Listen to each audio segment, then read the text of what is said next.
Before he passed away, Eminem's dad was one of the biggest mysteries in rap music. He abandoned him as a baby and then went to the media to seemingly try to use him. But was he actually? And did they ever fix their relationship before he passed away? The secret story of what really happened with these two is truly shocking. Eminem's dad shares his name. Eminem's real name is Marshall Bruce Mathers III. His dad is Marshall Bruce Mathers Jr. Just to clear up any potential confusion, I'll refer to Eminem's dad as Marshall for the rest of this video and keep calling Eminem by his stage name. Marshall married Eminem's mother Debbie when he was 22 and Debbie was 15. Already, Marshall isn't looking like the most stand-up guy, but that isn't what has Eminem so upset with his father. Eminem was born 2 years after Marshall and Debbie got married, and the drama started soon after. There are conflicting stories of what exactly happened. One thing we know for sure is that Marshall and Debbie split up while Eminem was still very young. Marshall moved to California while Debbie and Eminem stayed in Detroit. The thing that's up for debate is what caused the split. Marshall told a much different story than Eminem and Debbie. According to Eminem and Debbie, Marshall abandoned their family. Eminem actually talks about that in his song Cleaning Out My Closet. In the song, he says Marshall split and wonders whether he kissed him goodbye before he left for California, but then says he actually doesn't care. Instead, he just wishes Marshall would lose his life. And according to Debbie, the full story is even worse than just Marshall leaving the family. According to Debbie, Marshall would allegedly physically harm her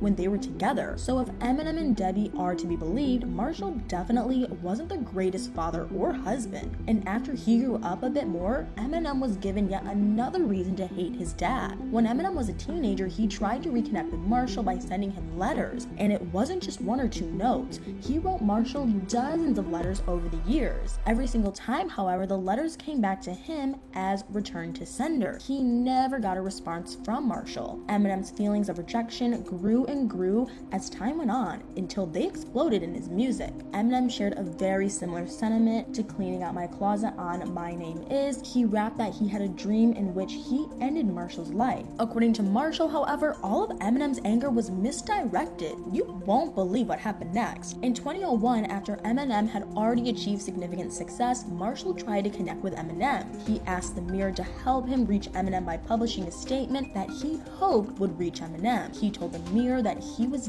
desperate to meet Eminem. He emphasized that he wasn't trying to make some sort of money grab. He didn't want to connect with Eminem just because he was rich and famous. Marshall said that he just wanted to have a conversation with him and tell him he loves him. He said that he wanted Eminem to know he wanted to be a supportive father if Eminem would let him back in his life. The Mirror statement seems very strange when you consider everything we know. I mean, according to Eminem and Debbie, Marshall wanted nothing to do with Eminem. He was aggressive when he was with them, then abandoned them and never returned any attempts at communication. So I'm sure you're wondering why Marshall suddenly was desperate to meet Eminem. Well, as I said earlier, there were 2 sides to the story of why Marshall and Debbie split up, and Marshall was never seen again. I've shared Eminem and Debbie's account of what happened. Marshall's account, however, was much different. After the plea he expressed with the Mirror's help, Marshall took things a step further. He published a letter in News of the World and explained his side of the story. According to Marshall's letter, the narrative that he walked out on Eminem and Debbie was a complete lie. Instead, Marshall wrote that Debbie was the reason Marshall couldn't be around for Eminem as he grew up. Marshall claimed that one day when Eminem was about 16 or 17 months old, he came home from work and found an empty home. Everything they owned was gone, and there was no sign of Eminem and Debbie. So according to Marshall, Debbie was actually the one who walked away from Marshall. And if Marshall is to be believed,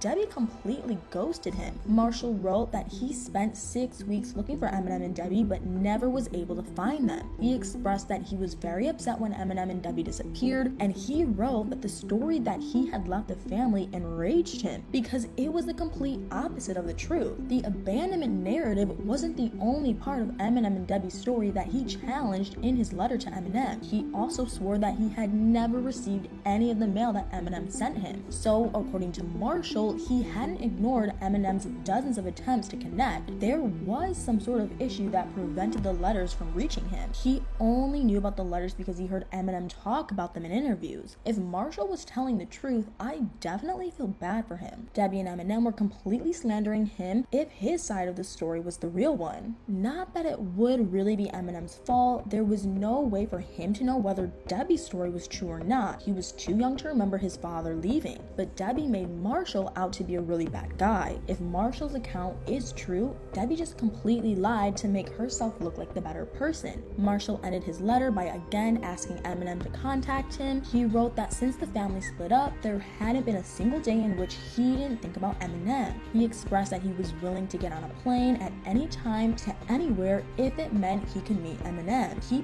pleaded for Eminem to get in touch. Eminem, however, decided he didn't want to answer Marshall's pleas. He told Anderson Cooper on 60 Minutes that he thought there was absolutely no excuse for Marshall not being in his life. He said that if his kids were taken from him, he would find them, regardless of any obstacle that stood in the way. Even if he didn't have money, he said he had no doubt that he would find them. It was a bit of an idealist claim. Honestly, I mean, sometimes you can give your absolute all towards an end and still not be able to accomplish it. If Marshall was telling the truth in his letter, it sounds like he worked hard to find Eminem, but came up empty. Unfortunately, this story doesn't have a happy ending. In June 2019, Marshall had a heart attack and passed away at the age of 67. He and Eminem never reconciled before he lost his life. I know Marshall definitely regretted that. I wonder if Eminem did too. So I want to know what you all think. Whose story is the truth? Is Eminem's anger misplaced? Let me know in the comments below.